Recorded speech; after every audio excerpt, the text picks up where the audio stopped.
What bat you should be using when you're playing and learning table tennis. All right, Alex, tell us a little bit about the different types of bats that are available. Yeah, there's a few different levels that we need to think about and look at.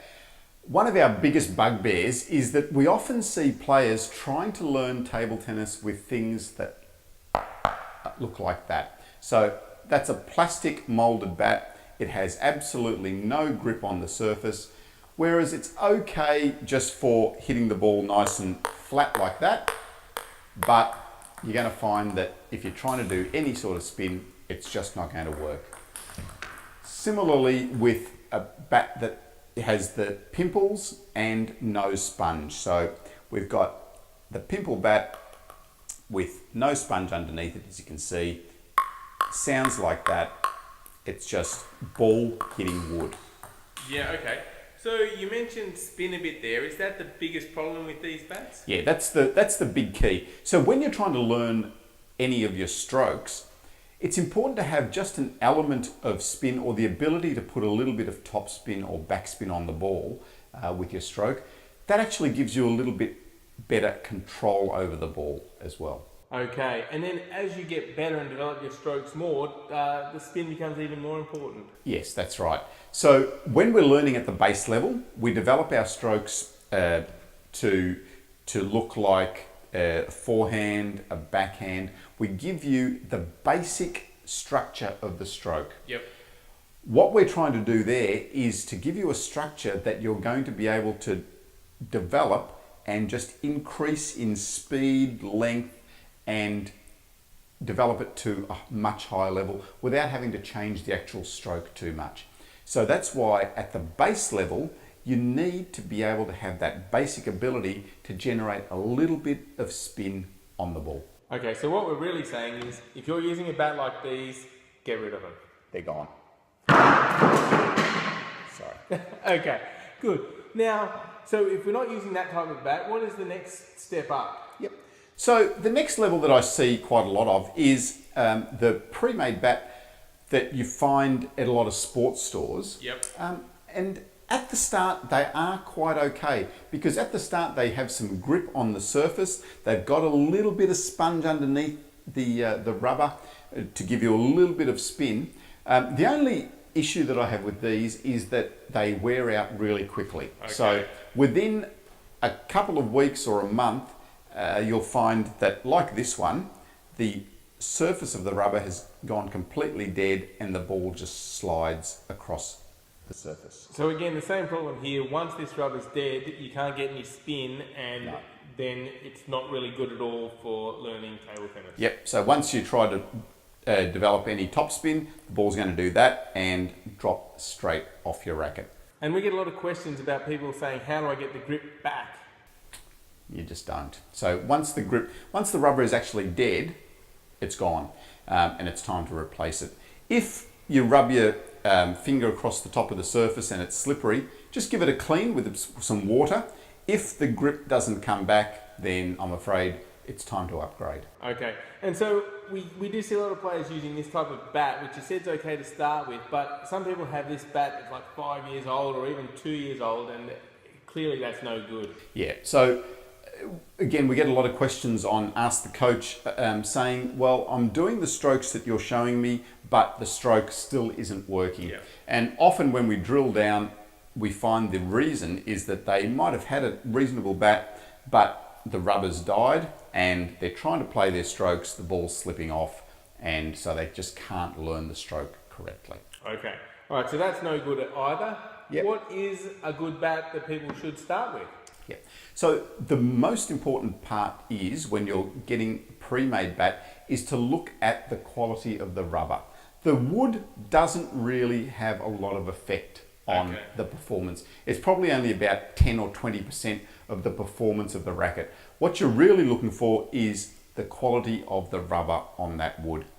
So you're looking for a little bit thicker sponge underneath, and as we said, we're looking for that quality of grip on the surface of the rubber to allow you to generate the spin.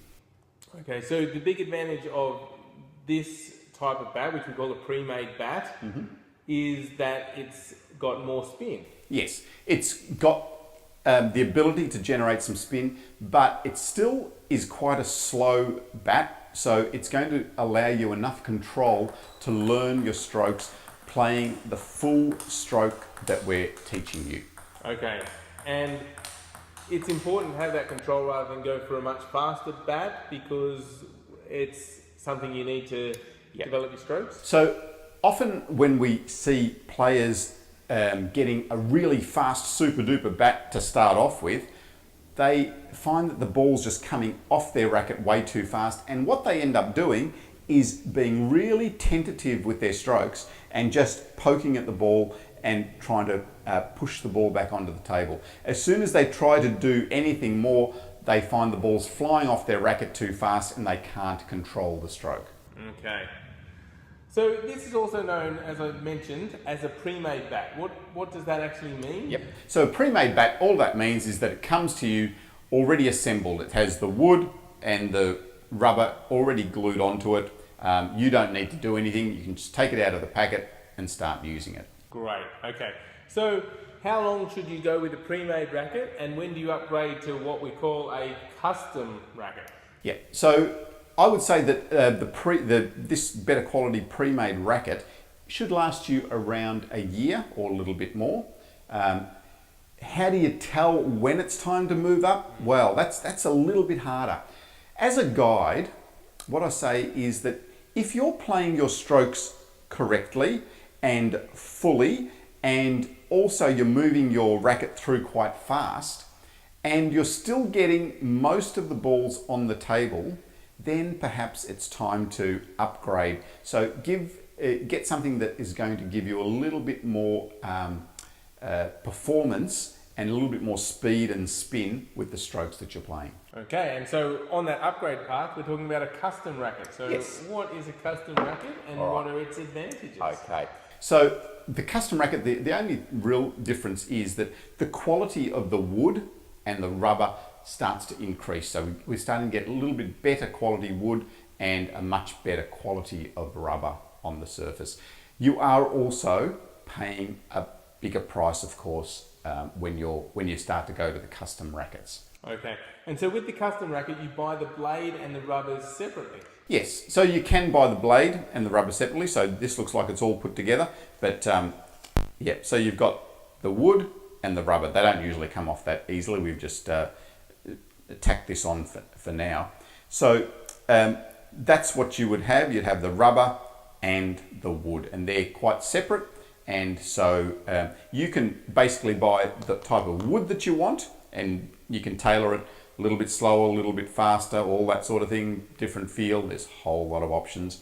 And then you can also get the type of rubber that you want. So this is a piece of Shriver, which is one of the good basic rubbers that we recommend to start with. And then put them two together, and there you have your custom made bat. Great. And so with the custom made bat, there's various levels within that. Like you mentioned, the Shriver or Mark 5 are both entry, or not entry, but controlled rubbers? Yes, yeah. So Shriver and Mark 5 are two well-known rubbers.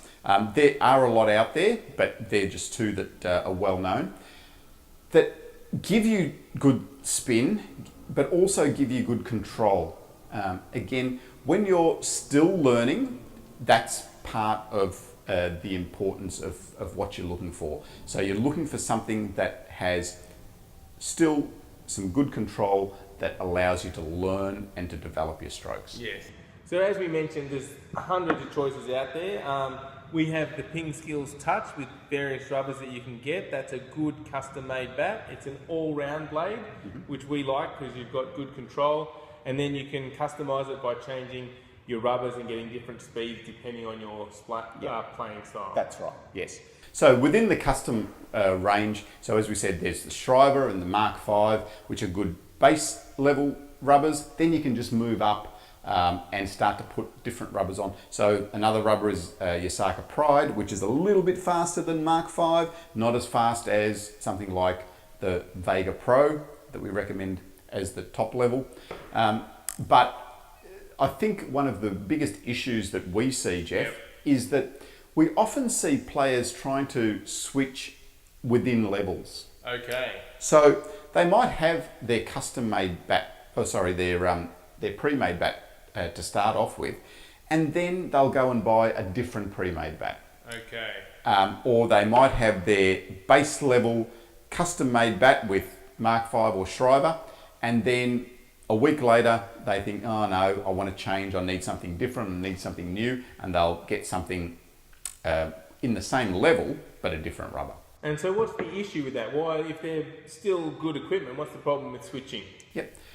So when you're practicing and you have just changed your equipment, as soon as you make a mistake, your thought is, hang on, was that my technique or was it the racket?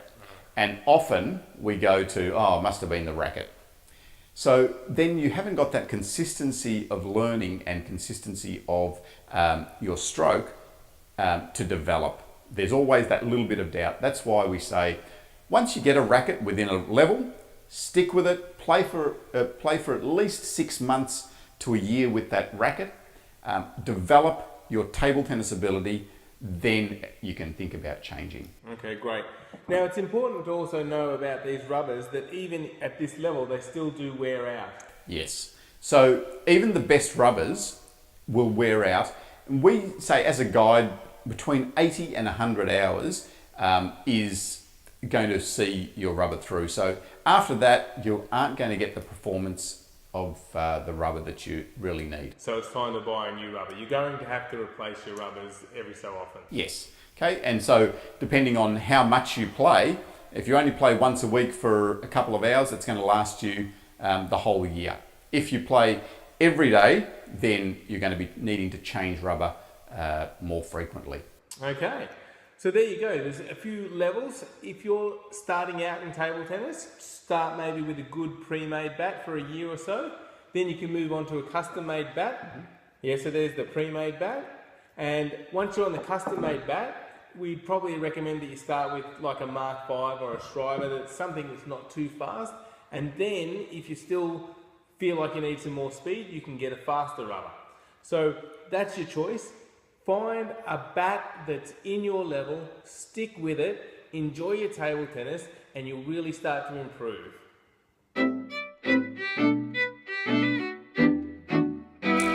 Here I've got the PingSkills Rook, which is our pre-made bat with good quality rubber on it, which we recommend when you're first starting out.